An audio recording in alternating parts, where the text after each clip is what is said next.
முன்னேற்ற கழக ஆட்சிக்கு வந்து 4 ஆண்டு காலம் நிறைவு செய்து 5வது ஆண்டு அடியெடுத்திருக்கின்றது. இந்த 4 ஆண்டு காலத்தில் தமிழகத்தில் ஆளுகின்ற திராவிட முன்னேற்ற கழகம் அதனுடைய முதலமைச்சர் திரு ஸ்டாலின் அவர்கள் என்ன பெரிய திட்டத்தை கொண்டாந்தார்? எதுவுமே இல்லை. சாதனை சாதனை என்று சொல்றார். சாதனைக்கு திரு ஸ்டாலின் தான் பெயர் பெற்றார் என்று சட்டமன்றத்திலே முழங்குகின்றார். ஆம், சாதனை சாதனை என்று சொல்லுகின்ற பொழுது திரு உதயநிதி ஸ்டாலின் அவர்களை துணை முதலமைச்சராக்குறது தான் சாதனை. வேற எந்த சாதனையும் இந்த ஆட்சியில பார்க்க முடியும்? இந்த ஆட்சியில ஏழைகளுக்கு என்ன திட்டத்தை கொண்டு வந்தீர்கள்? நாட்டு மக்களுக்கு என்ன பெரிய திட்டத்தை கொண்டு வந்து நிறைவேற்றிருக்கிறீர்கள்? ஒன்றுமே கிடையாது.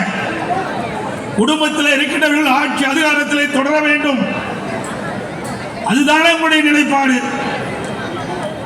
2026 சட்டமன்ற தேர்தலிலே குடும்ப ஆட்சிக்கு முடிவு கட்டுகின்ற தேர்தல், வாரிசு அரசியலுக்கு முடிவு கட்டுகின்ற தேர்தல், மன்னர் ஆட்சிக்கு முடிவு கட்டுகின்ற தேர்தல் அடுத்த ஆண்டு நடைபெறுகின்ற சட்டமன்ற பொது தேர்தல். மக்களோட ஆட்சி ஒட்டுமொத்த தமிழ் மக்களை எதிர்பார்த்துக் கொண்டிருக்கிறார்கள். இந்த ஆட்சி எப்பொழுது அகற்றப்படுகின்ற நேரம் வரும் என்று காத்துக் கொண்டிருக்கின்றார்கள். ஸ்டாலின் அவர்களே, மக்களை சிந்திக்காமல் வீட்டு மக்களை சிந்தித்துக் கொண்டிருக்கின்ற உங்களுக்கு 2026 தமிழ்நாடு மக்கள் தகுந்த பாடத்தை புகுட்டுவார்கள். இன்னொன்றையும் சொல்லுகிறார். இன்னைக்கு அதிமுக எப்படி பாரதிய ஜனதா கட்சியோட கூட்டணி வைக்க வரும்? அதுவும் சட்டமன்றத்தில் நேருக்கு நேர் பேசுறார்.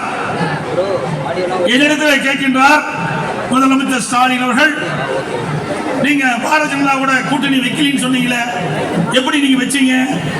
2031 வரைக்கும் பாரதிய ஜனதா கட்சியோட கூட்டணி இல்லை என்று தெரிவித்து விட்டு இப்பொழுது ஏன் கூட்டணி வைத்தீர்கள் என்று என்னை நோக்கி கேட்கிறார். திரு ஸ்டாலின் அவர்களே, இது எங்களுடைய கட்சி, அதிமுக கட்சி.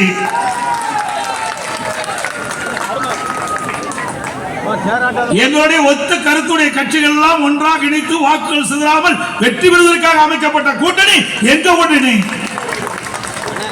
உங்களுக்கே கோபம் வருது, பதற்றம் வருது, எரிச்சல் வருது.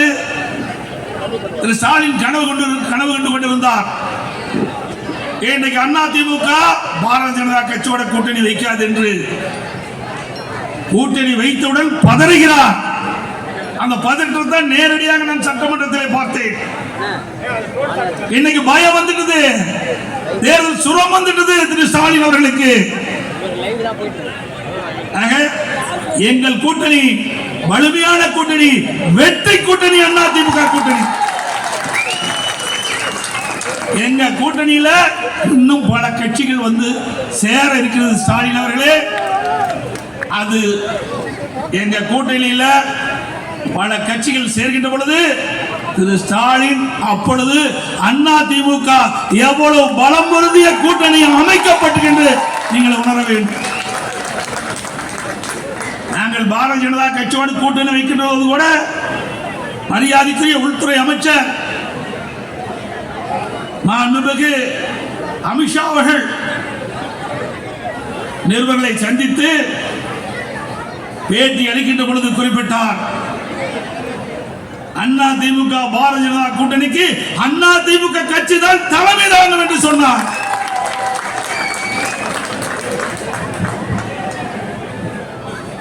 அதிமுக பாரதிய ஜனதா கூட்டணி வெற்றி பெற்ற பிறகு அதிமுக தான் ஆட்சி அமைக்கும் என்று சொன்னார்.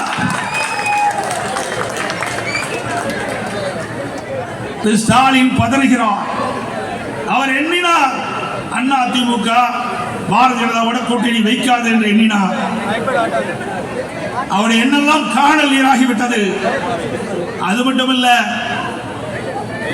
ஏதோ பேசுகின்றார்கள் கூட்டணியில் அங்கம் வைக்கின்ற கட்சிகள். நாங்க கூட்டணி வச்சா நீங்களாம் ஏன் பதறீங்க சொல்லுவாங்களா? சில கட்சிகள் சொல்லுகின்றது வரலாற்று பிழை செய்து விட்டோம் என்று சொல்கிறார்கள். நாங்க வெற்றிக்கு கூட்டணி அமைக்கின்றோம். அனைத்து இந்திய அண்ணா திராவிட முன்னேற்ற கழகம் தலைமையிலே பாரதிய ஜனதா இணைந்து அமைக்கப்பட்ட கூட்டணியிலே திமுக என்ற மக்கள் விரோத ஆட்சியை அகற்றக்கூடிய ஒத்த கருத்துடைய கட்சிகள் ஒன்றாக சேர்ந்து தேர்தலை சந்திப்போம். ஒத்த கருத்துடைய கட்சிகள் எங்கள் கூட்டணியிலே இணையும் என்றால் வாக்குகள் சிதறாமல் எதிரிகள் வீழ்த்துவதற்காக அரசியல் வியூகம் நாங்கள் எடுத்திருக்கின்றோம். எக்காரணத்தை கொண்டும் மீண்டும் திராவிட முன்னேற்ற கழகம் தமிழகத்திலே ஆட்சியிலே வரக்கூடாது, அகற்றப்பட வேண்டும் என்று மக்கள் எண்ணுகிறார்கள். மக்கள் என்னப்படி நாங்கள் கூட்டணி அமைக்கின்றோம். அதோட இவ்வளவு பதட்டத்தோட பேசுறீங்களே, நாங்க கூட்டணி வைக்கிறதை பற்றி நீங்க விமர்சனம் செய்யறீங்க. 1999ஆம் ஆண்டு பாரதிய ஜனதா கட்சியோடு திமுக கூட்டணி வைக்கலையா? அப்பெல்லாம் பாரதிய ஜனதா கட்சி நல்ல கட்சி. இன்றைய அனைத்து இந்திய அண்ணா திராவிட முன்னேற்ற கழகம் பாரதிய ஜனதாவோடு கூட்டணி அமைச்சா சரியில்லை என்று சொல்வது எந்த விதத்தில் சரி? நீங்கள் ஆட்சிக்கு வருவதற்கு யாரோட வேணாலும் கூட்டணி வைப்பீங்க. கொள்கை கிடையாது, கோட்பாடு கிடையாது. அதுக்கு பிறகு 5 ஆண்டு காலம் பதவி சுகத்தை அனுபவிச்சாங்க திமுக. மத்தியில் ஆட்சி அதிகாரத்தில் திமுக இடம்பெற்றது. அதுக்கு பிறகு அப்படியே ஜம்ப் பண்ணி குரங்கு எப்படி மரத்துக்கு மரம் தாவுமோ அது போல கொள்கை கிடையாது, கோட்பாடு கிடையாது. அப்படியே காங்கிரஸ் கட்சியோட இணைந்த கட்சி தானே திமுக கட்சி. உங்களுக்கு எங்க கொள்கை இருக்குது? உங்களுக்கு அதிகாரம் தானே முக்கியம். ஏன்னா காங்கிரஸ் கட்சியும் பாரதிய ஜனதா கட்சியும் ஒரே கொள்கையுடைய கட்சியா? 1999 பாராளுமன்ற தேர்தலில் பாரதிய ஜனதாவோட கூட்டணி. அதுக்கு பிறகு 2004 காங்கிரஸோட கூட்டணி. ஆட்சி அதிகாரத்துக்கு வரும்போது அடிக்கடி நிறத்தை மாற்றிக் கொள்வார்கள். பச்சோதி கூட கொஞ்ச நேரம் கழிச்சு தான் நிறத்தை மாற்றுவோம். ஆனா அதற்கு கூட சந்தர்ப்பம் கொடுக்காத வகையில அடிக்கடி இன்றைக்கு கூட்டணியை மாற்றக்கூடிய ஒரே கட்சி திமுக கட்சி தான். இன்னொன்னு இன்றைக்கு நம்ம சொல்லி இருக்கின்றோம். திராவிட முன்னேற்ற கழக மாவட்ட கூட்டத்திலே பேசுகிறார் திரு ஸ்டாலின் கருத்தை தெரிவித்திருக்கின்றார். அண்ணா திமுக மிரட்டி பணிய வைத்திருக்கிறார் என்று சொல்லி. திரு ஸ்டாலின் அவர்களே, இது நாடாளுமன்ற தேர்தல் அல்ல, சட்டமன்ற தேர்தல் என்பதை உணர வேண்டும். நாடாளுமன்ற தேர்தலில் நம்மளோட கூட்டணி கிடையாது. அப்பொழுது கூட்டணி வைத்திருந்தால் நீங்கள் சொல்வது பொய்யாக இருந்தாலும் அதை எண்ணி பார்க்கணும். ஆனால் இப்பொழுது தமிழகத்திலே யார் ஆட்சிக்கு வர வேண்டும் என்ற நிலைப்பாட்டில் இருக்கின்ற தேர்தல், அதுவும் எங்களுடைய கூட்டணியில் அங்கு வைக்கின்ற பாரதிய ஜனதா கட்சி அண்ணா திமுக ஆட்சிக்கு வர வேண்டும் என்று நினைக்கின்ற கட்சி. அவரோடு தான் நாங்கள் கூட்டணி வச்சிருக்கிறோம். உங்களை போல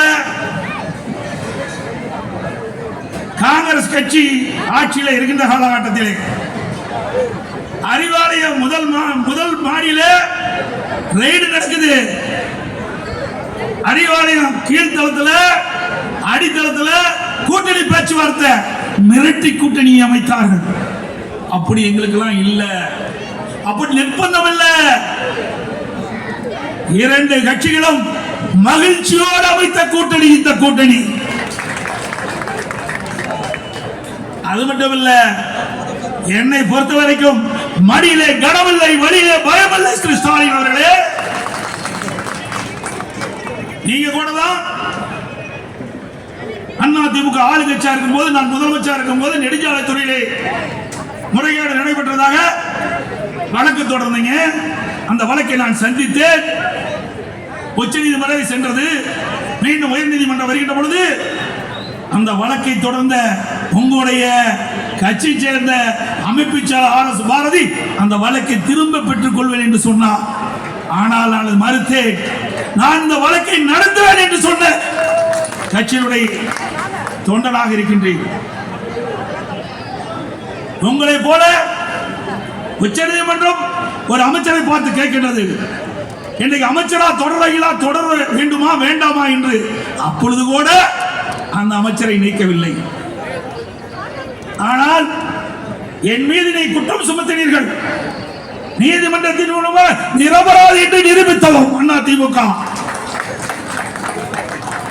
எங்களுக்கு மடியிலே கனமில்லை, வெளியிலே பயம் இல்லை. உங்களுக்கு பயம் வந்து விட்டது. ஈடி பார்த்து பயம் வந்துட்டது, வருமான வரித்துறையை பார்த்து பயம் வந்துட்டது. சட்டமன்றத்தில் முன் வரிசையில் இருக்கின்ற அமைச்சர்கள் முகம் தொங்கி போயிருக்கிறது. யாருக்கு எந்த நேரத்தில் என்ன பிரச்சனை வருமோ என்று அஞ்சு அஞ்சு நடுங்கிக் கொண்டிருக்கின்ற காட்சியை சட்டமன்றத்தில் நாங்கள் பார்த்தோம். ஸ்டாலின் அவர்களே, அனைத்து இந்திய அண்ணா திராவிட முன்னேற்ற கழகம் ஈடி பார்த்தோ வருமான வரி பார்த்தோ பயப்படல. ஆனா திராவிட முன்னேற்ற கழகத்தை சேர்ந்த அமைச்சர்கள், முதலமைச்சர், துணை முதலமைச்சர் உட்பட அத்தனை பேருமே கடந்த 4 ஆண்டுல கொள்ளையடித்த பணத்தை, ஊழல் செய்த பணத்தை மறைத்த காரணத்தினாலே இன்றைக்கு ஈடியும் வருமான வரித்துறையும் விரட்டி விரட்டி உங்களை கண்காணித்துக் கொண்டிருக்கிறது. அதனால் பயத்திலே பேசிக் கொண்டிருக்கின்றீர்கள். அனைத்து இந்திய அண்ணா திராவிட முன்னேற்ற கழகம் ஒரு நாளும் இன்றைக்கு மிரட்டப்படவில்லை. மகிழ்ச்சியோடு தான் நாங்கள் கூட்டணி அமைத்தோம். அது மட்டுமல்ல, 2 ஆண்டுக்கு முன்பு திரு ஸ்டாலின் அமைச்சரவையில் இடம்பெற்ற அப்போது நிதியமைச்சராக இருந்த திரு பழனிவேல் ராஜன் அவர்கள் ஒரு கருத்தை ஆடியோ மூலமாக தெரிவித்தார். அது வலைதளங்களில் எல்லாம் வேகமாக பரவியது. அப்பொழுது அவர் குறிப்பிட்டது, திரு சபரீசன் அவர்களும் திரு உதயநிதி அவர்களும் சுமார் 30,000 கோடியை கையிலே வைத்துக் கொண்டு என்ன செய்வது என்று தடுமாறிக் கொண்டிருக்காங்க என்ற செய்தியை வெளியிட்டார். இதுவரைக்கும் முதலமைச்சரிடமிருந்து பதிவு வரல.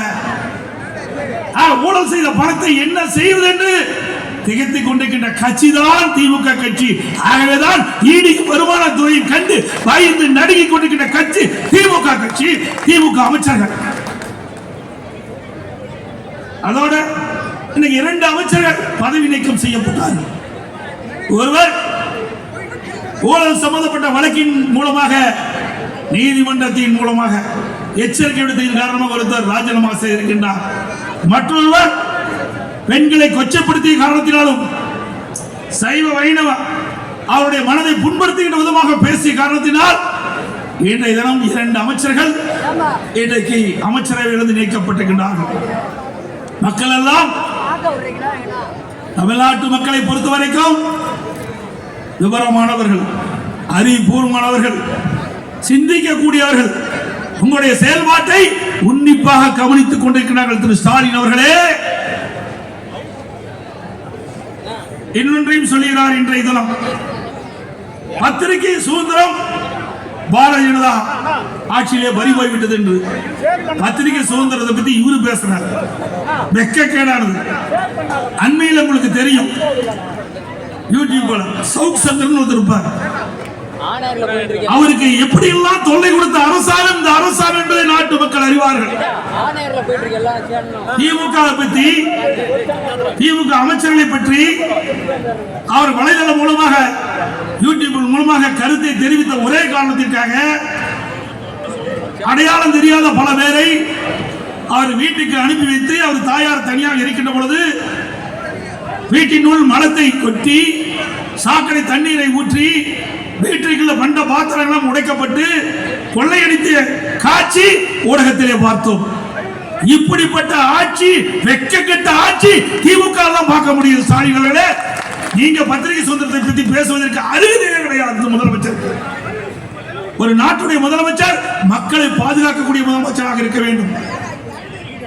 தன்னை பற்றி விமர்சனம் செய்வதற்காக, தன் கட்சியை பற்றி விமர்சனம் செய்வதற்காக இப்படிப்பட்ட இழிவான செயலில் ஈடுபட்ட முதலமைச்சர் நாட்டு மக்கள் மன்னிக்க மாட்டார்கள் என்பதை மட்டும் நேரத்தில் சுட்டிக்காட்ட கடைபிடிக்கின்றேன்.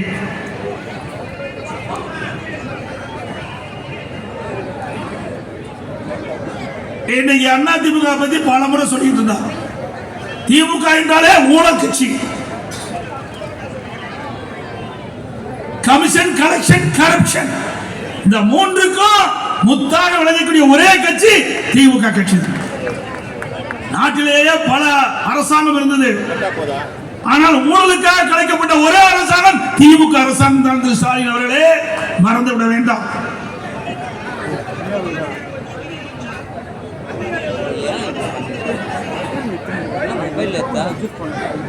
இன்னொன்னு சொல்லியிருக்கார், அமைச்சர்கள் இனிமேல் கோட்டைக்கு போக வேண்டாங்க, இனிமேல் மாவட்டத்துக்கு போய் தொகுதி தொகுதியா போறீங்க. அங்க போய் என்ன செய்ய போறீங்க? என்ன செஞ்சிருக்கிறீங்க? மக்களுக்கு மக்களை சந்திக்கக்கூடிய அளவிற்கு என்ன திட்டத்தை கொண்டு வந்து செயல்படுத்திருக்கிறீங்க? ஒண்ணுமே கிடையாது. மக்களை ஏமாற்றுவதிலே தந்திரம் கொண்டவர்கள் திமுக கட்சி சேர்ந்தவர்கள்.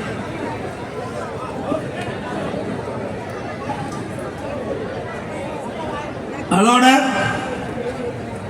இன்னைக்கு ஊடகத்தில் பார்த்தாலும் சரி, பத்திரிகையில பார்த்தாலும் அண்ணா திமுகவை தான் பெரும்பாலும் விமர்சனம் செய்யறாங்க. ஏதோ ஓரளவுக்கு ஊடக நண்பர்களாம் எங்களையும் கொஞ்சம் காட்டுறீங்க, பரவாயில்ல, வாழ்த்துக்கள், நன்றி. ஊடக நண்பர்களும் பத்திரிகைகளும் நடுநிலையாக தாங்கள் இருக்க வேண்டும், எங்களுக்கு ஆதரவாக இருக்க வேண்டும் என்று நாங்கள் சொல்லவில்லை. தவறான செய்திகளை, மக்களுடைய பிரச்சனையை, நாட்டு மக்களுக்கு இருக்கின்ற நடப்பை பற்றி நாங்கள் சொல்லுகின்ற கருத்து பத்திரிகையில் ஊடகத்தில் வந்தால்தான் இந்த அரசாங்கம் திருந்தும். அதற்காக நாங்கள் வெளிப்படையாக பேசுகிறோம்.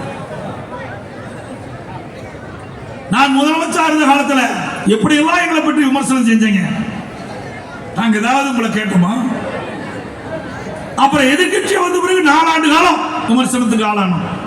கிட்டத்தட்ட நான் முதலமைச்சர் ஆனதிலிருந்து இன்றைக்கு எதிர்கட்சி தலைவராக இருக்கின்ற வரை என்னை பற்றி பேசுவது, எங்க கட்சி பற்றி பேசுவது, எங்க கட்சி நிர்வாகிகளை பற்றி பேசுவதுதான் அதிகமா இருக்கு. அண்ணா திமுக கட்சியிலாம் ஊடகத்துக்கு பத்திரிக்கை வேலை இல்லாத போட்டு வேலை இல்லாம போயிடுமாட்டு. தினந்தோறும் பாருங்க, இந்த தினகரன் பத்திரிகை இருக்குது, மீட்டர் மாமான்னு ஒரு பகுதி இருக்குது. அந்த மீட்டர் மாமாவை அந்த பகுதி பார்த்தீங்களா அண்ணா திமுக பத்தி தான் போடுவாங்க.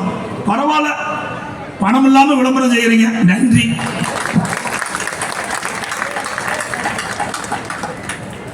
எவ்வளவு நாட்டில் பிரச்சனை இருக்குது, எங்களை எவ்வளவு நாளைக்கு தான் இப்படியே போட்டுக்கிட்டு இருப்பீங்க?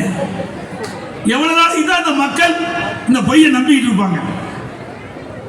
பத்திரிகை நண்பர்களும் ஊடக நண்பர்களும் உண்மை செய்தி வெளியிடுங்க.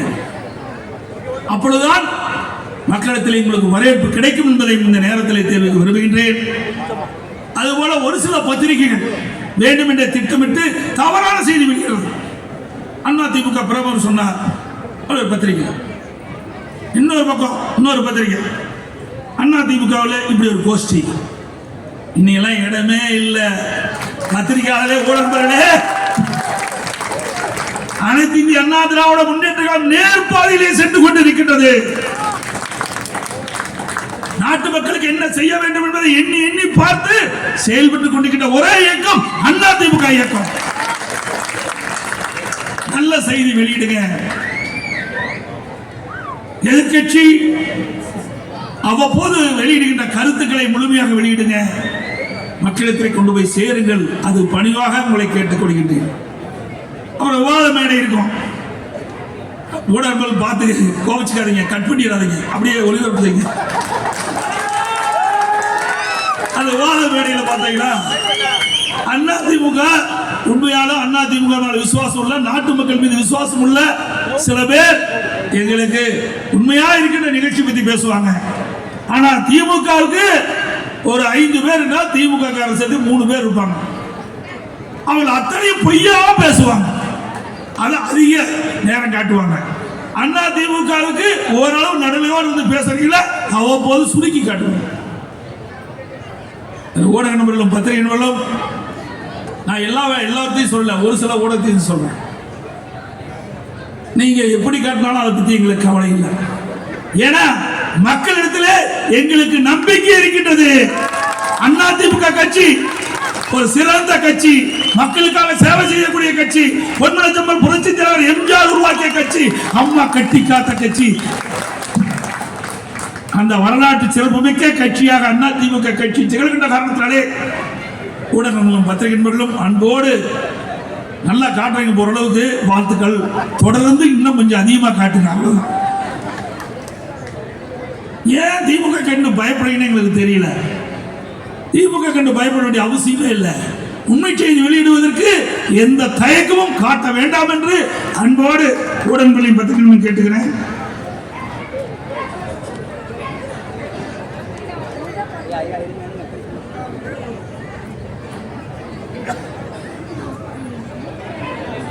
அதோட அண்மையில் டாஸ்மாக்ல ஊழல் நடந்ததாக இடி டாஸ்மாக் தலைமை அலுவலகம் மற்றும் பிற அலுவலகத்தில் சோதனையை விட்டாங்க. அதோட டாஸ்மாக் நிறுவனத்திற்கு சப்ளை செய்த அந்த மதுபான ஆலைகள் சோதனை நடத்தப்பட்டது. அதில் 1000 கோடி முறைகேடு நடைபெற்றதாக செய்திகள் வெளியிலான பத்திரிகையில் ஊடகத்தில் இருந்தது. ஆனால் அதை குறித்து ஒரு தொலைக்காட்சி கூட விவாத மேடையில் இந்த விவாதம் செய்யல. அதோட நான் ஏற்கனவே குறிப்பிட்டதை போல உச்சநீதிமன்றத்தில் ஒரு அமைச்சர் மீது ஊழல் வழக்கு நடந்துகிட்டு இருக்குது. அந்த அமைச்சர் தொடரலாமா வேண்டாமா அப்படின்னு உச்சநீதிமன்றம் கேள்வி இருக்குது. அதை பற்றியும் ஊடக நண்பர்கள் விவாத மேடையில் விவாதிக்கல. இதையெல்லாம் விவாதிங்கப்பா. மக்கள் எதிர்பார்க்கிறாங்க. மக்கள் எதிர்பார்க்கிற செய்தி தான் உங்களுக்கு நான் தெரிவிக்கிறேன்.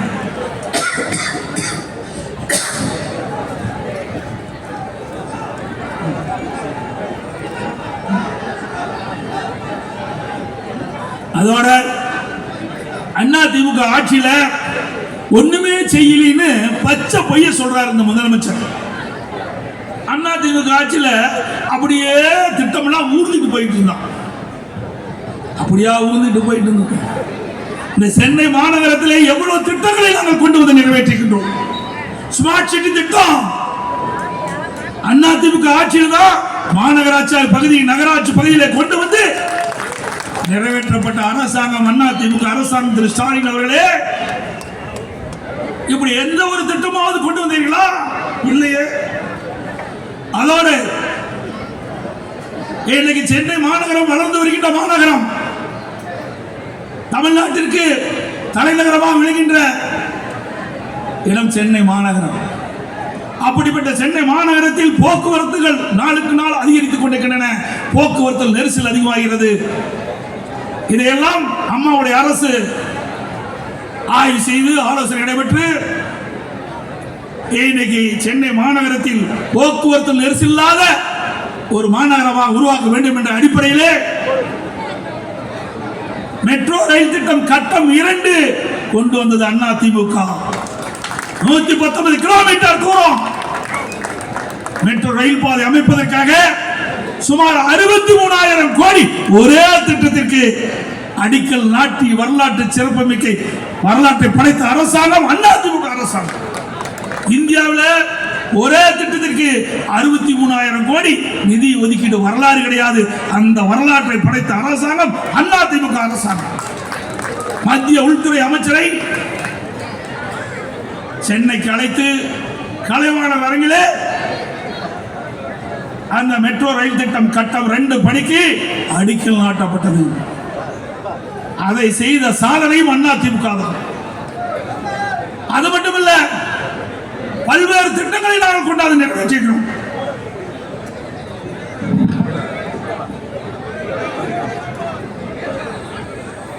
சென்னையில் பல்வேறு பால பணிகள் எதற்காக சொல்லிட்டு சொன்னால், திரு ஸ்டாலின் அவர்கள் இந்த மாணி கோரிக்கை நடைபெற்றுக் கொண்டிருக்கிற பொழுது அண்ணா திமுக ஆட்சியில் நகர்ந்து கொண்டிருந்தது சொன்னார்.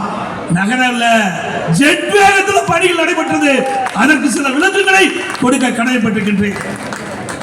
முடிக்கப்பட்ட பாலங்கள், தங்கசாலை சந்திப்புல சாலை மேம்பாலம் 23 கோடி, எண்ணூர் முகத்துவாரத்தில் உயர்மட்ட பாலம் 53 கோடி, மாட்டுமந்தை ரயில்வே பாலம் 58 கோடி, கத்திவாக்கால் நெடுஞ்சாலை பேசின் சாலை மேம்பாலம் 12 கோடி, வில்லிவாக்கம் ரயில்வே சுரங்கப்பாதை 13 கோடி, கொரட்டூர் இரட்டை ஏரி மேம்பாலம் இடது பக்கம் 55 கோடி, கொரட்டூர் இரட்டை ஏரி மேம்பாலம் வலது பக்கம் 41 கோடி, எம்சி ரோட்டில் வாங்கின சுரங்கப்பாதை 16 கோடி, கோரூர் மேம்பாலம் 58 கோடி, கொரட்டூர் ரயில்வே கீழ்ப்பாம்பலம் 21 கோடி, பல்லாவரம் மேம்பாலம் 81 கோடி, வடபழனி மேம்பாலம் 45 கோடி, மேடவாக்கம் மேம்பாலம் 151 கோடி, கீழ்கட்டளை மேம்பாலம் 29 கோடி. எவ்வளவு பாலங்களை கட்டி போக்குவரத்து நெரிசல் இல்லாத ஒரு மாநகரமாக உருவாகி தந்த அரசாங்கம் அண்ணா திமுக அரசாங்கம். அதே போல இன்றைக்கு அம்மாவுடைய ஆட்சியிலே திறக்கப்பட்ட முக்கிய பாலங்கள், கோயம்பேடு பேருந்து மையம் மேம்பாலம் 93 கோடி, வேளச்சேரி மேம்பாலம் 108 கோடி, குளத்தூர் வில்லிவாக்கம் ரயில்வே மேம்பாலம் 62 கோடி, மேடவாக்கம் சந்திப்புல 90 கோடி. இதெல்லாம் திறக்கப்பட்ட பாலம். இப்படி பல்வேறு திட்டங்களை கொண்டு வந்து நிறைவேற்றப்பட்ட அரசாங்கம் அரசாங்கம்.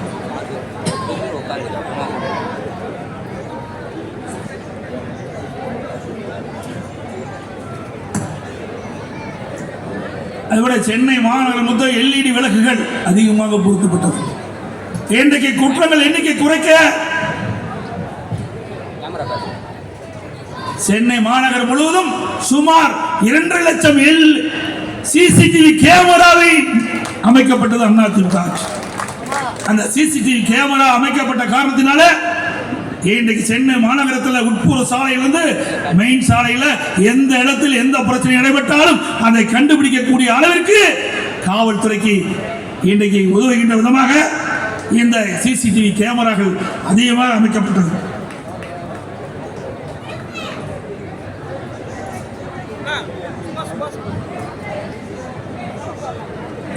சென்னைக்கு கூடுதலாக குடிநீர் வழங்க வேண்டும் என்பதற்காக அம்மாவுடைய அரசு இன்றைக்கு பல்வேறு நடவடிக்கை எடுக்கப்பட்டது. அதில் சென்னை மாநகர மக்களுக்கு தினமும் 100,000 MLD குடிநீர் வழங்கப்படுகிறது. கடல் நீரை குடிநீராக்கும் திட்டம் மிஞ்சூர் 100 MLD, நெமிலியில் 100 MLD, நெமிலியில் மேலும் 150 + 400 MLD பணி நடைபெறுவதற்கு உறுதுணையாக இருந்தது. அதோட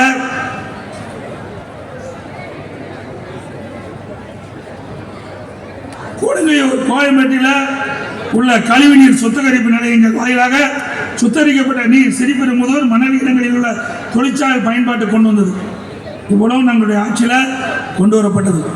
அதோட இன்றைக்கு சென்னை மாநகரத்தை சுற்றிலும் புறநகர் பகுதியில் பல்வேறு தொழிற்சாலை வருவதற்கு அடித்தளம் அமைத்த அரசாங்கம் அதிமுக அரசாங்கம். 2015 மாண்பு அம்மாவில் தமிழகத்துடைய முதலமைச்சராக இருக்கின்ற காலகட்டத்தில் தொழில் முதலீட்டார் மாநாட்டை நடத்தி சுமார் 2,62,000 கோடி தொழில் முதலீட்டை ஈர்த்தாங்க. 98 புரிந்துணர்வு ஒப்பந்தம் போட்டாங்க. அந்த பணிகள்லாம் இன்றைய தினம் நிறைவடைந்து இன்றைக்கு பயன்பாட்டுக்கு வந்திருக்குது. அதனால படித்தவர்களுக்கு வேலை வாய்ப்பு கிடைத்திருக்குது, இளைஞர்களுக்கு வேலை வாய்ப்பை பெருக்கி கொடுத்திருக்கிறோம். மாண்பு அம்மா வழியிலே அம்மாவுடைய அரசு செயல்பட்டது. 2019 ஜனவரி மாதம் தொழில் முதலீட்டார் மாநாட்டை நடத்தணும். அதுல 3,500,000 கோடி தொழில் முதலீட்டை ஈர்த்தோம். 304 புரிந்துணர்வு ஒப்பந்தம் போட்டோம். அந்த பணி நடைபெற்றுக் கொண்டிருக்கிறது. இதெல்லாம் அதிமுக ஆட்சியில கொண்டு வந்த அற்புதமான திட்டங்கள். இதனால பொருளாதார மேம்பாடு அடைகிறது, வேலை வாய்ப்பு கிடைக்குது. ஆனா திமுக ஆட்சியில தினந்தோறும் அறிவிப்பு வெளியிடுறாங்க. தொழில் முதலீட்டு மாநாட்டை நடத்தணும், இவ்வளவு முதலீட்டை ஈர்த்தமுன்னு வெள்ளை அறிக்கை கேட்டா இதுவரைக்கும் வெள்ளை அறிக்கை வெளியிடல. அத்தனையும் பொய்யாத்தான் இருக்குது. திராவிட முன்னேற்ற கழகம் 2021 சட்டமன்ற பொதுத் தேர்தல் போது அந்த கட்சியின் சார்பாக இன்றைய முதலமைச்சர் அன்றைக்கு எதிர்கட்சி தலைவராக இருந்தாரு, திமுக தலைவராக இருக்கின்ற பொழுது 525 அறிவிப்புகளை வெளியிட்டார். அதுல இதுவரைக்கும் ஒரு 15% அறிவிப்புகள் தான் நிறைவேற்றிருக்கிறாங்க. முக்கியமான அறிவிப்புகள் எதுவுமே நிறைவேற்றல.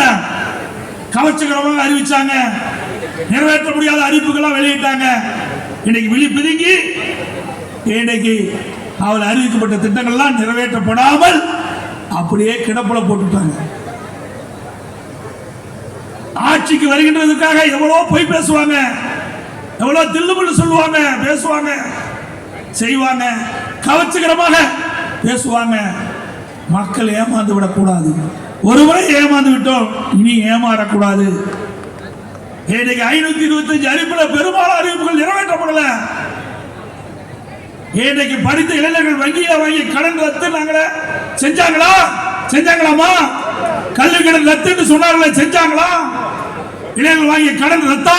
சொல்லுங்க, கத்து ரத்துங்களா? இது வரைக்கும் ரத்தா இல்ல. அதே போல சிலிண்டருக்கு மாதந்தோறும் 100 ரூபாய் மானியம் கொடுப்பதா சொன்னாங்க, கொடுத்தாங்களாமா? மாதந்தோறும் 100 ரூபாய் மானியம் கொடுத்தாங்களா? ரேஷன் கடையில் கூடுதலாக 1 கிலோ சர்க்கரை குடும்ப அட்டைக்கு கொடுப்பதா சொன்னாங்க, கொடுத்தாங்களா? இல்ல.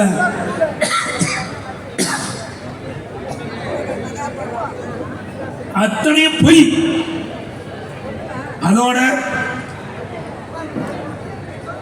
அரசு நிர்வாகத்தில் 3 லட்சம் காலி பணியிடங்கள் இருப்பதாகவும் திராவிட முன்னேற்ற கழகம் ஆட்சிக்கு வந்தவுடன் இளைஞர்கள் பயன்பெறுகின்ற விதமாக அந்த 3 லட்சம் காலி பணியிடங்கள் நிரப்பப்படும் என்ற அறிவிப்பை தேர்தல் நேரத்தில் வெளியிட்டார்கள். இதுவரைக்கும் எவ்வளவு காலி பணியிடங்கள் நிரப்பியிருக்கிறீங்க? வெறும் 50,000 காலி பணியிடங்கள் தான் நிரப்பப்பட்டிருக்கிறது. அதுவும் அரசு ஊழியர்கள் 3 லட்சம். இன்னைக்கு அரசு சார்பாக பல்வேறு நிறுவனங்கள் இருக்கின்றது, அதுல 2 லட்சம். ஆக மொத்தம் 5.5 லட்சம் காலி பணியிடங்கள் இருந்தது. அதுல அரசு ஊழியர்களையும் காலி பணியிடங்களும் மற்றும் அரசு சார்ந்த அந்த துறையுடைய பணிகள் சேர்த்து தான் 50,000 காலி பணியிடங்கள் இந்த திமுக ஆட்சியில் நிரப்பப்பட்டிருக்கிறாங்க. அது இந்த 4 ஆண்டுகள 40,000 காலி பணியிடங்கள் இன்றைக்கு வந்துவிட்டது. ஆக மொத்தம் 10,000 காலி பணியிடங்கள் தான் நிரப்பியிருக்காங்க திமுக ஆட்சியில். இந்த ஆண்டு முதலமைச்சர் அவர்கள் அறிவித்திருக்கின்றார், 40,000 அரசு காலி பணியிடங்கள் நிரப்புவதாக சொல்லியிருக்கிறார். இன்னும் எவ்வளவு நாள் தான் இருக்குது உங்களுக்கு? இன்னும் ஒரு 9 மாசம் தான் இருக்கிறீங்க ஆட்சியில. எப்படி நிறைவேற்ற முடியும்? 4 ஆண்டு காலம் ஆட்சி அதிகாரத்தில் இருக்கும் போது வெறும் 50,000 காலி பணியிடங்களை நிரப்பி இருக்கிறீங்க. இன்னும் எஞ்சி இருக்கிறது 9 மாதம். இந்த 9 மாதத்தில் எப்படி 40,000 காலி பணியிடங்கள் நிரப்ப முடியும் என்பதை மக்கள் எண்ணி பார்க்க வேண்டும். அத்தனையும் பொய். அதே போல போக்குவரத்து கழகத்தில் காலி பணியிடங்கள் 22,000 காலி பணியிடங்கள் இருக்குது போக்குவரத்து, அதையும் நிரப்பல. அதோட பேருந்துகள் ஒவ்வொரு ஆண்டும் வாங்குவதாக மானிய கோரிக்கை அறிவிக்கிறாங்க. இதுவரைக்கும் புதிய பேருந்து 3,500 தான் வாங்கி இருக்கிறாங்க. அண்ணா திமுக ஆட்சி இருக்கின்ற பொழுது கிட்டத்தட்ட 2014 வரை 15,000 பேருந்துகளை வாங்கணும். பிறகு 14 27 வரைக்கும் 5,000 பேருந்து. அந்த பேருந்துகள் தான் இப்ப இயக்கிட்டு இருக்கிறாங்க. இன்றைக்கு அரசு பேருந்தில் பயணம் செய்வதே மக்கள் அச்சத்தோடு ஏறுறாங்க. அது நகர பேருந்துல ஏறினா போய் இந்த பேருந்து சேருமா சேராதா, உயிருக்கு உத்தரவாதம் இல்லாத நிலையில தான் இன்றைக்கு பேருந்துடைய கண்டிஷன் இப்படி இருக்குது. இதையெல்லாம் இப்படி இருக்கும்போது முதலமைச்சர் சொல்றாரு, இந்தியாவிலேயே முதன்மையான ஆட்சி திமுக ஆட்சியா? எங்கயா முதன்மையான ஆட்சியினுடைய ஆட்சியில ஊழல் செய்வதிலே முதன்மையான ஆட்சி திமுக ஆட்சி தான். அதுக்கு வேணா பெயர் பெற்றிருக்கு. போக்குவரத்து துறையில் இருக்கின்ற ஊழியர்களுக்கு இன்னும் 113 மாதம் அகவலைப்படி உயர்த்தி கொடுக்கல. இன்னும் பண பலன் அவர்களுக்கு கிடைக்காம இன்னைக்கு போராட்டம் நடத்திட்டு இருக்கிறாங்க.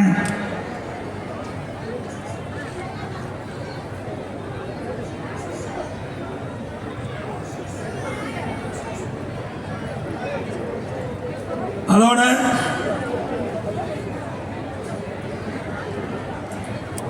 திராவிட முன்னேற்ற கழகத்தில் 4 ஆண்டுகளில் மக்கள் பெற்ற துன்பங்கள் ஏராளம். நீங்க பாத்தீங்கன்னா ஆட்சிக்கு வருவதற்கு முன்பு ஒரு பேச்சு, ஆட்சிக்கு வந்த பிறகு ஒரு பேச்சு. இரட்டை வேடம் முடிக்கிட்ட ஒரே கட்சி திமுக கட்சி ஒண்ணுதான் தமிழகத்தில். சொத்து வரி உயர்வு, மின்கட்டண உயர்வு, அதுபோல குடிநீர் வரி உயர்வு, குப்பை வரி விட்டு வைக்கல, அதுக்கும் போட்டார். பத்திரப்பதிவு வரி, பத்திரப்பதிவு கூடுதல் கட்டணம், இப்படி வரி மேல் வரி போட்டு மக்கள் தலையிலே சுமத்திய அரசாங்கம் விடியா திமுக அரசாங்கம். வீடுகளுக்கு 100% வரி உயர்வு, கடைகளுக்கு 150% வரி உயர்வு, ஒவ்வொரு ஆண்டும் 6% வரி உயர்வு. இன்னைக்கு காலையில பத்திரிகையில் பாருங்க, ஒவ்வொரு ஆண்டும் 6% சொத்து வரி உயர்த்தப்படும். 5 வருஷம் தான் 30% உயர்ந்துடும். இதுதான் இந்த ஆட்சியுடைய லட்சணம். மக்களை காப்பாற்றுகின்ற விதம் என்பதை நீங்கள் எண்ணி பார்க்க வேண்டும். அது மட்டுமல்ல, இன்றைக்கு தமிழ்நாடு முழுவதும் 10,000 குறு சிறு நிறுவனங்கள் மூடிட்டாங்க. மின்கட்ட உயர்வுனால தாக்கு பிடிக்க முடியல. பல்வேறு தொழிற்சாலைகள் மின்கட்டண உயர்வால் வேறு மாநிலத்துக்கு போயிட்டு இருக்குது, தடுத்து நிறுத்த முடியல. இதனால் படித்த இளைஞர்களுக்கு வேலை வாய்ப்பு கிடைக்காம ஒரு சூழ்நிலை இந்த ஆட்சியில் ஏற்பட்டுவிடும். அதோட 2021 திராவிட முன்னேற்ற கழக தேர்தல் அறிக்கையில் இன்றைய முதலமைச்சர் தேர்தல் அறிக்கையில் வெளியிட்டுக்கிட்ட பொழுது சொன்னார், நிதி மேலாண்மை அண்ணா திமுக ஆட்சியில் அதிக கடன் வாங்கிட்டாங்க, அதை சரி செய்வதற்கு நிதி மேலாண்மை என்ற ஒரு அமைப்பை ஏற்படுத்துவோம், அதுக்கு நிபுணர் குழு அமைக்கப்படும், அந்த நிபுணர் குழுவுடைய ஆலோசனை பெற்று நிதி மேலாண்மை சரி செய்யணும் ஒரு அறிவிப்பை வெளியிட்டு அந்த நிதி மேலாண்மை குழு அமைச்சு நிபுணர் குழு போட்டு அதுக்கு பிறகு பாத்தீங்கன்னா இந்த 4 ஆண்டுல 4 லட்சம் கோடி கடன் வாங்கிட்டாங்க. நிபுணர் குழு எதுக்காக போட்டாங்க? கடன் வாங்குவதற்காக தான் போட்டுக்கிறாங்க. கடனை திருப்பி செலுத்துவதற்கோ அல்லது நிதி மேலாண்மை சரி செய்வதற்காக இந்த குழு போடல, கடனை வாங்குவதற்காக இந்த குழு போட்டதாக மக்கள் பேசிக்கிறாங்க. 4 ஆண்டுல 4 லட்சம் கோடி வாங்கியிருக்கிறாங்க. இன்னும் 9 மாசம் இருக்குது, இன்னும் 50,000 கோடி கடன் வாங்கிடுவாங்க. அப்போ 5 லட்சம் கோடி கடன் வாங்கிய பெருமை இந்த முதலமைச்சரையே சாரும். கிட்டத்தட்ட 73 ஆண்டு காலம் தமிழகத்திலே பல்வேறு கட்சிகள் ஆட்சி புரிந்தன. 2021 வரை 2021 5,18,000 கோடி தான் தமிழ்நாட்டுடைய கடன். அது எந்த சூழ்நிலையில? கொரோனா காலம், ஒரு வருடம் அரசாங்கத்துக்கு வருமானம் கிடையாது, கடை திறக்கல, தொழிற்சாலை ஓடல, ஜிஎஸ்டி வருமானம் இல்ல, பத்திரப்பதிவு வருமானம் இல்ல, ரோட் டாக்ஸ் இல்ல, டாஸ்மாக் வருமானம் இல்ல. இதற்கிடையிலும் அண்ணா திமுக ஆட்சி சிறந்த ஆட்சியை கொடுத்தது, வருமானமே இல்லாம. அது மட்டும் இல்ல, கொரோனாவுக்காக 40,000 கோடி செலவு செஞ்சோம். ஒரு பக்கம் வருமானம் இல்ல, ஒரு பக்கம் செலவு அதிகம். இப்படிப்பட்ட காலகட்டத்தில் கூட திறமையான ஆட்சியை கொடுத்த அரசாங்கம் அண்ணா திமுக அரசாங்கம். அதோடு இந்தியாவிலேயே அதிக கடன் வாங்கின முதல் மாநிலம் தமிழ்நாடு. இந்தியாவிலேயே அதிக கடன் வாங்கின மாநிலம் தமிழ்நாடு. ஸ்டாலினுக்கு மிகப்பெரிய பெருமை. கடன் வாங்கி திட்டத்தை நிறைவேற்றா யாரு வேணாலும் நிறைவேற்றலாம். வந்திருக்காங்க பாருங்க, யாரு வேணாலும் ஆட்சி செய்யலாம். அதுக்கு எதுக்கு அரசாங்கம் கடனை வாங்கி வாங்கி செலவு செஞ்சா கடனை திருப்பி கட்டணும்ல? நம்ம ஒரு குடும்பம் இருக்குதுங்க, கடன் வாங்கி அந்த குடும்பம் நடத்தின அந்த குடும்பத்துடைய நிலைமை என்ன? நடுத்தருவுக்கு வந்து கடன் வாங்காத உழைப்பால் சம்பாதிக்கப்பட்ட பணத்தை செலவு செய்கிற குடும்பம் மகிழ்ச்சியோடு இருக்கும். அப்படித்தான் அரசாங்கமும் அண்ணா திமுக ஆட்சியில் எண்ணற்ற திட்டங்களை கொண்டு வந்தோம்.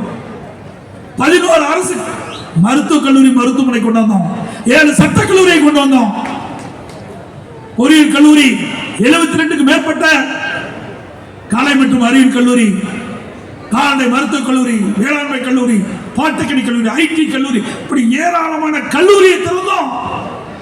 அவ்வளவு செலவு செஞ்சோம், இவ்வளவுதான் கடன் வந்தது.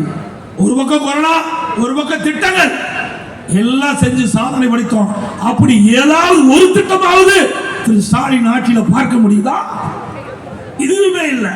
தினந்தோறும் கோட் ஷூட் போட்டுவார், அப்படியே வருவார், அழகா திரைப்படத்தில் நடிக்கிற மாதிரி வருவார், அப்படியே காட்சி அளிப்பார். நம்முடைய சகோதரர்கள் ஊடக நண்பர்கள் அழகா பிடித்து பணம் போட்டுருவாங்க, பத்திரிகையில விளம்பரம் பண்ணிடுவாங்க, அதோட முடிஞ்சு போச்சு. அப்புறம் ஒரு திட்டத்தை அறிவிப்பார், ஆகான் மக்கள் எதிர்பார்ப்பாங்க, ஆகா திரு ஸ்டாலின் அற்புதமான திட்டத்தை அறிவித்து விட்டார், திட்டத்தின் மூலமாக நமக்கு நன்மை கிடைக்கும் என்று எதிர்பார்த்து கொண்டிருப்பாங்க. அதுக்கு ஒரு குழு போட்டுருவார், அதோட முடிஞ்சு போச்சு. 52 குழு போட்டுருக்காருங்க, 52 திட்டத்துக்கு மேல அறிவிச்சு 52 குழு போட்டிருக்காரு. அந்த குழுவுடைய பணி என்ன?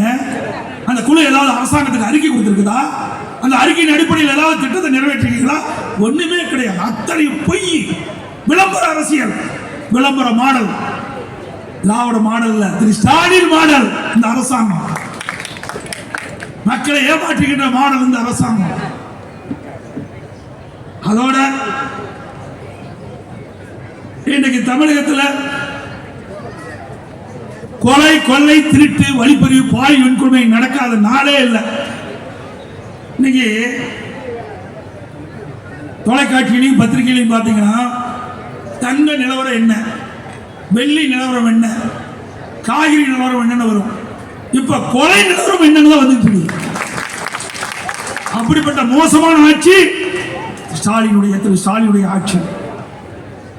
தினந்தோறும் பத்திரிகை ஊடகத்தையும் பிரட்டி பார்த்தா கிரைம் நேரமா இந்த ஊடகத்திலையும் பத்திரிகையில் வருது. அந்த நேரத்தில் பார்த்தீங்கன்னா இவனை வெட்டுனா அவனை வெட்டுனா, இந்த பாலியல் கொடுமை, இங்க திருட்டு அங்க திருட்டு, இதுதான் தொலைக்காட்சியில் காட்டுறாங்க. இதுதான் பத்திரிகை வருகின்ற செய்தி.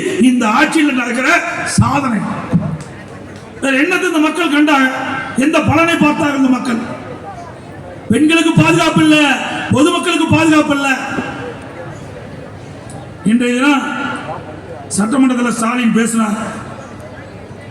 நீங்க யாராவது குற்றம் நிகழ்ந்தா உடனே காவல்துறைக்கு தெரிவிங்க. அதை நம்பித்தான் சென்னை ஆர்கே நகரில் 17 வயது சிறுமி அண்மையில் பாலியல் வன்கொடுமை செய்யப்பட்டார். காவல்துறை புகார் செய்தல், குற்றவாளி கைது செய்து சிறையில் அடைச்சாங்க. இதில் என்ன கொடுமை என்றால் 24ஆம் தேதி குற்றவாளி உறவினர்கள் பாதிக்கப்பட்ட பெண் மற்றும் குடும்பத்தினரை ஏன் காவல்துறையில் புகார் அளித்தீர்கள் என்று பாதிக்கப்பட்ட வீட்டுக்கே சென்று அவளை கடுமையாக தாக்கியுள்ளார்கள். இதனால் காயமடைந்த சிறுமி மருத்துவமனையில் அனுமதிக்கப்பட்டு சிகிச்சை பெற்று வருகிறார். வன்கொடுமையில் ஈடுபட்டவர் மற்றும் அவரது குடும்பத்திற்கு காவல்துறை மீது என்ன நடவடிக்கை எடுக்கப்பட்டது? இப்படி தகவல் கொடுத்தா இவர்கள் இப்படி நிலைமைக்கு தான் ஆளாகுவார்கள் இந்த ஆட்சியில். அதோட இன்னைக்கு நெல்லையில் ஒரு ஓய்வு பெற்ற காவல்துறை உதவி ஆய்வாளர், அவருக்கு உயிருக்கு ஆபத்து ஏற்பட்டுவிடும் என்று அங்கு இருக்கின்ற காவல்துறை அதிகாரி இடத்திலே புகார் கொடுக்கிறார். புகாரை விசாரிக்கவே இல்லை. அவர் மீது வழக்கு போடுறாங்க. புகார் கொடுத்தவர் மீது வழக்கு போடுறாங்க. அவர் யாருன்னா ஓய்வு பெற்ற எஸ்ஐ, சப் இன்ஸ்பெக்டர்.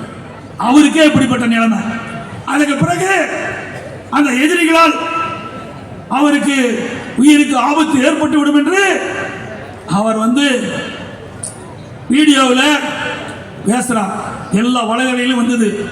முதலமைச்சர் கோரிக்கை வைக்கிறார், எனக்கு உயிருக்கு ஆபத்து ஏற்பட்டுகிறது, நான் உயிரோடு இருப்பனா இருக்கா என்று தெரியவில்லை, எனக்கு பாதுகாப்பு கொடுங்க அப்படி என்று கதறி வீடியோவில் செய்தி வெளியிடுகிறார்.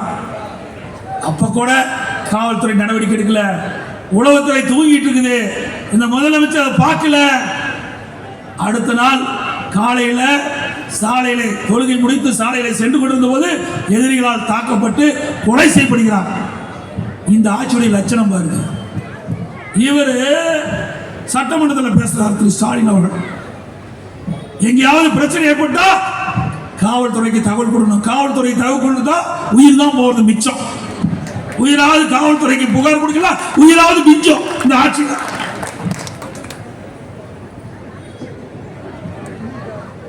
எப்ப பார்த்தாலும் நீட்டுன்னு சொல்லுவார். நீட் தேர்வு. அந்த நீட் தேர்வை எப்பொழுது வந்தது? மக்கள் உணர வேண்டும், இளைஞர்கள் உணர வேண்டும், பெற்றோர் உணர வேண்டும். வேண்டுமென்றே திட்டமிட்டு பொய்யான செய்தியை ஊடகத்திலும் பத்திரிகையிலும் திராவிட முன்னேற்ற கழக தலைவர், துணை முதலமைச்சர், ஏனைய அமைச்சர்கள், திமுக நிர்வாகிகள் பேசிட்டு வராங்க. திமுக ஆட்சியில் தான் நீட் என்ற வார்த்தையை வந்தது. நீட்டை கொண்டு வந்தது மத்தியிலே காங்கிரஸ் ஆட்சி. திமுக அந்த காங்கிரஸ் அமைச்சர்களை இடம்பெற்றிருந்தது. திமுக எம்பி திரு காந்தி செல்வன் அவர்கள் மத்திய சுகாதாரத்துறை இணை அமைச்சராக இருந்தபோது 2010 டிசம்பர் 21ஆம் தேதி நோட்டிபிகேஷன் வெளியிடுறாங்க. அப்ப மத்தியிலே காங்கிரஸ் ஆட்சி கொண்டு வந்தது. காங்கிரஸ் திமுகவும் நீட் தேர்வை கொண்டு வந்தது காங்கிரஸ் திமுக. அதை தடுத்து நிறுத்த போராடியது அண்ணா திமுக. இந்த வரைக்கும் பச்சை பொய்யா பேசிட்டு இருக்கிறாங்க. அதோட அரசு பள்ளியில் படிக்கின்ற மாணவர்கள், ஏழை மாணவர்கள், அவர்களுக்கு உதவி செய்ய வேண்டும் என்பதற்காக அம்மாவுடைய அரசு 7.5% உள்ளிடஒதுக்கீடை கொண்டு வந்து சட்டம் இயற்றப்பட்டு அமல்படுத்த இன்றைக்கு 3400 பேர் ஏழை குடும்பத்தை சேர்ந்த மருத்துவர்களாக படித்துக் கொண்டிருக்கிறாங்க. அதோட விலைவாசி உயர்வு, அதை பத்தி எல்லாம் முதலமைச்சர் கவலையே இல்லை. முதலமைச்சர் போய் கேளுங்க பார்க்கலாம், அரிசி என்ன விலைன்னு தெரியாது. பருப்பு என்ன விலைன்னு கேளுங்க தெரியாது, என்ன விலைன்னு கேளுங்க தெரியாது, ஒண்ணுமே தெரியாது. பொம்மை முதலமைச்சர் தமிழகத்தை ஆண்டு கொண்டிருக்கிறார் என்பதுதான் உண்மை. வந்திருக்கீங்களே, நான் வருகின்ற போதெல்லாம் ஏழை மக்கள், பெண்கள் நிறைய கொடுத்தீங்க, அவர்களெல்லாம் பார்க்கின்ற பொழுது ஏழை மக்கள், அவர்களுக்கு என்ன வேண்டும் என்பதை உணர வேண்டும், அதற்கு தேவை நடவடிக்கை எடுக்க வேண்டும், அவருடைய தேவைகளை பூர்த்தி செய்ய வேண்டும். அப்படிப்பட்ட ஆட்சி அண்ணா திமுக ஆட்சி. இன்னைக்கு திமுக ஆட்சியில விலைவாசி விண்ணை முட்டுகின்ற அளவுக்கு உயர்ந்து விட்டது. வேலை வாய்ப்பு கிடைக்கல, வருமானம் குறைஞ்சு போச்சு, செலவு அதிகரித்துட்டது, மக்கள் வாழ திண்டாடி கொண்டிருக்கிறார்கள், வாழ்க்கை நடத்த போராடி கொண்டிருக்கிறார்கள். இந்த ஆட்சியிலே இன்னைக்கு அரிசி அண்ணா திமுக ஆட்சியில 40 ரூபா 50 ரூபாய்க்கு அரிசி இன்னைக்கு 75 ரூபாய். கடலை எண்ணெய் 130 ரூபா, இன்றைக்கு பிராண்ட் 375 ரூபா ஒரு லிட்டர், நல்லெண்ணெய் 250 ரூபா, பிராண்ட் 700 ரூபா. இன்னைக்கு துவரம்பருப்பு 74 ரூபா, இன்னைக்கு 155 ரூபா. உளுத்தம்பருப்பு 79 ரூபா கிலோ, இன்னைக்கு 150 ரூபா. இவ்வளவு விலை ஏற்றம் இருந்தால் மக்கள் எப்படி வாழ முடியும் என்பதை இந்த முதலமைச்சர் சிந்தித்து பார்க்க வேண்டும். அதோட கட்டுமான பொருட்கள், நீ வீடெல்லாம் யாரும் கட்ட முடியாது, நடுத்தர குடும்பத்தில் யாரும் வீடு கட்ட முடியாது, வீட்டை கனவு கண்டுக்கலாம், வீடு கட்டுற மாதிரி கனவு கண்டு வசிக்கிற மாதிரி கனவு ஆகலாம் அந்த திமுக ஆட்சி. இன்றைக்கு அண்ணா திமுக ஆட்சியில் ஒரு யூனிட் எம்சாண்ட் 3000 ரூபாய், இன்றைக்கு திமுக ஆட்சியில் 6000 ரூபாய் ஒரு எம்சாண்ட், ஒரு யூனிட் எம்சாண்ட். ஒரு யூனிட் ஜல்லி அண்ணா திமுக ஆட்சியில் 2500 ரூபாய், திமுக ஆட்சியில் இன்னைக்கு 5000 ரூபாய், 100% ஏறி போய் ஜல்லி விலை. ஒரு டன் கம்பி 40000 ரூபாய் இருந்தது, இன்னைக்கு ஒரு டன் கம்பி 60000 ரூபாய். ஒரு செங்கல் அண்ணா திமுக ஆட்சியில் 8 ரூபாய் இருந்தது, இன்றைக்கு திமுக ஆட்சியில் ஒரு செங்கல் விலை 13 ரூபாய். மரம் கேட்க வேண்டியதே இல்லை, 200% ஒரு சதுரத்துக்கு உயர்ந்திருக்குது. ஆக இந்த 4 ஆண்டு காலத்தில் ஏற்கனவே வீடு கட்டிக்கிறவங்களா கடுமையா பாதிச்சுட்டாங்க. இனிமேல் வீடு கட்ட வேண்டும் என்று நினைக்கின்றவங்களா கனவுல தான் வீடு கட்டிக்கலாம், இந்த ஆட்சி வரைக்கும் வீடே கட்ட முடியாது.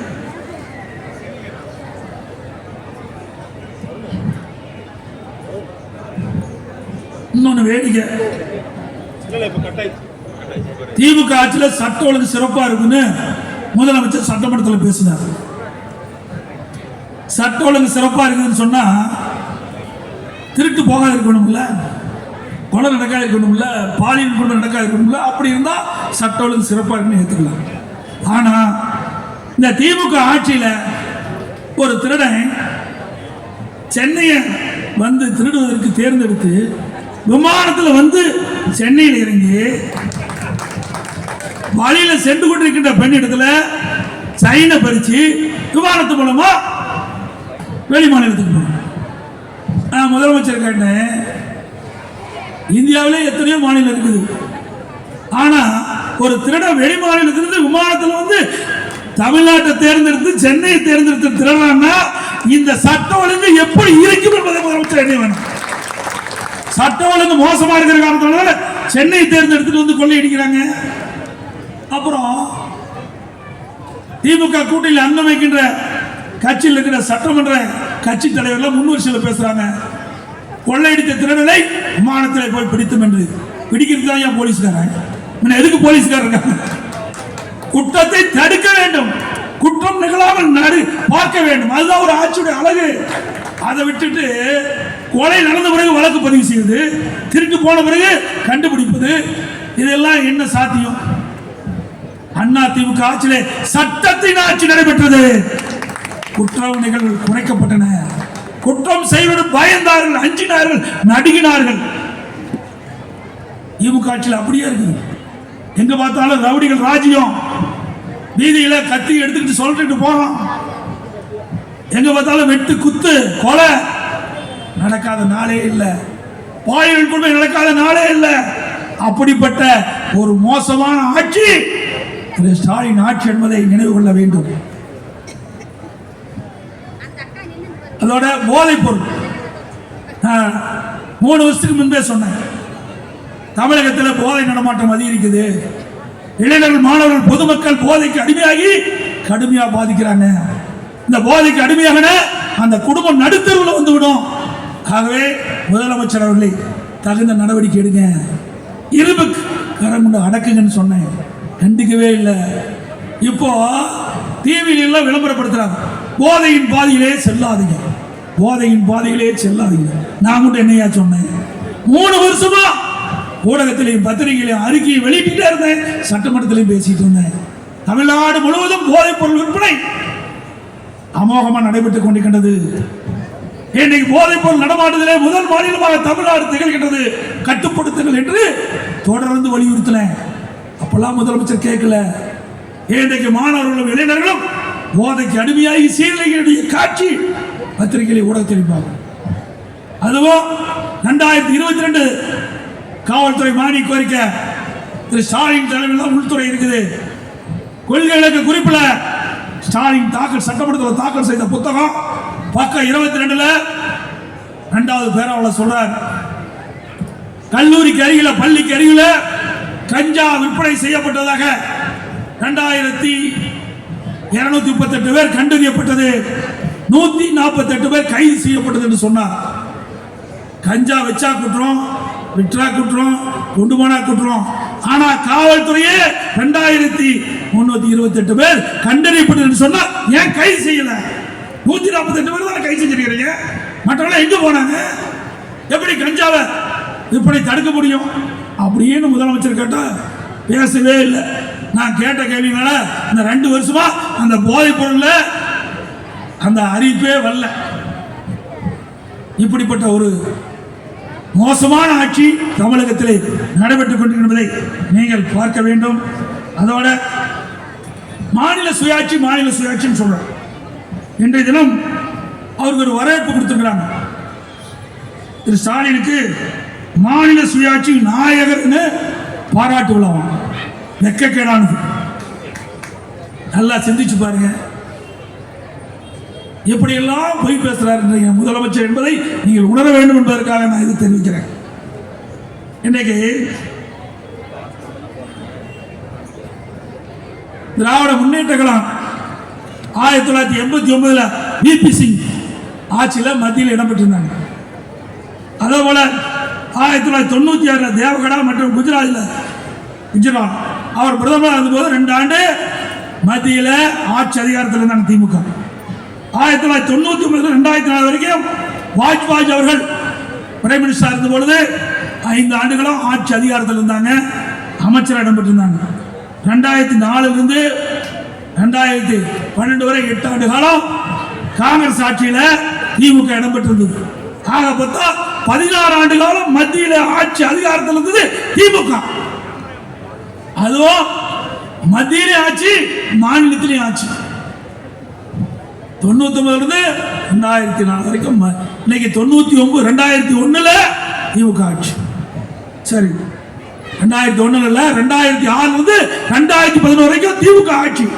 அப்ப மத்தியிலேயும் அவள் ஆட்சி அதிகாரத்தில் இருந்தாங்க, மாநிலத்தில் ஆட்சி அதிகாரம் இருந்தாங்க.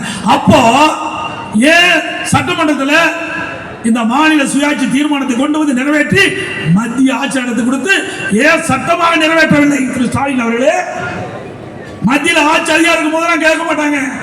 ஏன்னா 2026 சட்டமன்ற தேர்தல் வர இருக்குது. அப்ப இதை எடுத்துக்கிட்டார் ஒரு ஆயுதமா. ஏன்னா மத்திய அரசு மீது பணி சுமத்த வேண்டும் அல்லவா? 14 ஆண்டு காலம் மத்தியிலே ஆட்சி அதிகாரத்தில் இருந்த திரு ஸ்டாலின் அவர்களே, ஏன் மாநில சுயாட்சிக்காக சட்டத்தை கொண்டு வந்து நிறைவேற்றப்படவில்லை என்று தமிழ்நாட்டு மக்கள் கேட்கிறாங்க. அது பதில் சொல்லி ஆக வேண்டிய காலம் நெருங்கிவிட்டது என்பதை நேரத்தில் குறிப்பிட விரும்புகின்றேன்.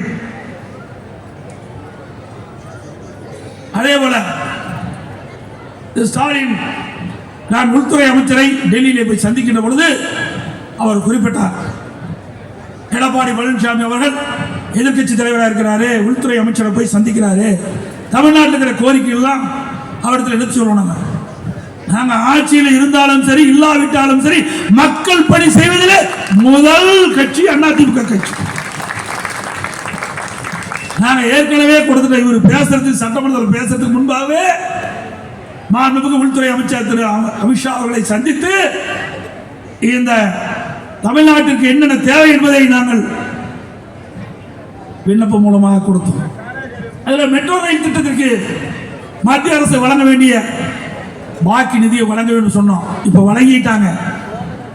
அவர் நிறுத்தி வச்ச நிதியை வழங்கிட்டாங்க. 100 நாள் வேலை திட்டத்திற்கு வழங்க வேண்டிய நிதி நிலுவையில் இருக்குது, அதை வழங்க வேண்டும் சொன்னோம். அது 2990 கோடி விடுவிச்சுட்டாங்க. ஜாதிவாரி கணக்கெடுப்பு எடுக்க வேண்டும் சொன்னோம். அதிமுக ஆட்சி இருந்தது, நான் முதலமைச்சர் இருந்த பொழுதே ஜாதிவாரி கணக்கெடுப்பு எடுக்கப்பட வேண்டும் என்று உத்தரவிட்டு நாங்க அரசியல வெளியிட்டு அந்த பணி துவங்கி நடந்துட்டு இருந்தது. திமுக ஆட்சிக்கு வந்தது, அந்த கால அளவை நீட்டாத காரணத்தினால அதை அப்படியே கைவிட்டுட்டாங்க திமுக ஆட்சியில். எப்பொழுது நாங்கள் வைத்த கோரிக்கை அடிப்படையில் மத்திய அரசாங்கம் இன்றைக்கு ஜாதிவாரி கணக்கெடுப்பு மக்கள் தொகை கணக்கெடுப்பு எடுக்கின்ற பொழுது நடத்தப்படும் என்ற அறிவிப்பு கொடுத்துட்டாங்க. இனிமே எதை வச்சு போய் ஓட்டு கேட்க போறீங்க? எல்லாமே மத்திய அரசு நீங்க என்னென்னலாம் எதிர்ப்பு தெரிவிச்சீங்களோ அதையெல்லாம் மத்திய அரசு நிறைவேற்றி விட்டது. ஒன்றும் செய்யறதுக்கு வழியே கிடையாது. ஆக வருகின்ற சட்டமன்ற தேர்தல் ஒரு முக்கியமான தேர்தல். இந்த தேர்தலிலே அனைத்து இந்திய அண்ணா திராவிட முன்னேற்ற கழகம் பாரதிய ஜனதா தலைமையில் அமைக்கப்பட்ட கூட்டணிக்கு நீங்கள் ஆதரவை நல்க வேண்டும், அதற்காக உழைக்க வேண்டும், வெற்றியை தேடி தர வேண்டும். நாடு வளம் பெற செழிக்க ஒரு வளமான தமிழகத்தை உருவாக்க, ஏழை எளிய ஒடுக்கப்பட்ட நசுக்கப்பட்ட மக்களுடைய வாழ்வு மலர ஒரு சிறப்பான ஆட்சி அமைய ஆதரிப்பீர் அனைத்து இந்திய அண்ணா திராவிட முன்னேற்ற கழகத்தை என்பதை நேரத்தில் தெரிவித்து மிக சிறப்பாக இந்த பொதுக்கூட்டத்தை ஏற்பாடு செய்த அறிவிச்சவர் சத்யா அவர்களுக்கும் அவரோடு இறுதி பெற்ற பதிவு செயலாளருக்கும் வட்ட செயலாளருக்கும்